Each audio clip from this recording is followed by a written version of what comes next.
Number one is I would say use two-factor authentication everywhere you can.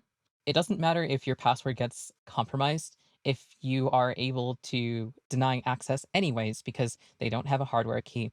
I think on that same front, use a password manager. Yeah. Please use a password manager. You are decreasing the blast radius of any given compromised password by doing this. So do that. And that's because if you use the similar passwords or the same passwords in lots of different places, then if someone steals one, then they've stolen all of them. Exactly. Yes. And that being said, even if you make no other changes and you don't actually use a password manager, certainly have your mail password Be different because that's the be skeleton different key from to all this. everything. That is a skeleton key for resetting so many things. Very frustrating sometimes. And I think that, like, I guess if we had to pick a third thing, I think that using an ad blocker is really, really, really important here in preventing random malicious code from being injected in your computer. Most people, I imagine everyone listening to this show is going to be familiar with two-factor authentication, where you get that Mhm. six-digit code that you take out of your phone or from SMS and plug it in.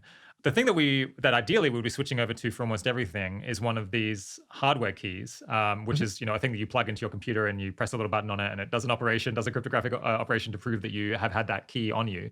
I think that there's a bunch of different ways that that's a whole lot better, but one of them is that it's a lot less vulnerable to phishing attacks. Mhm.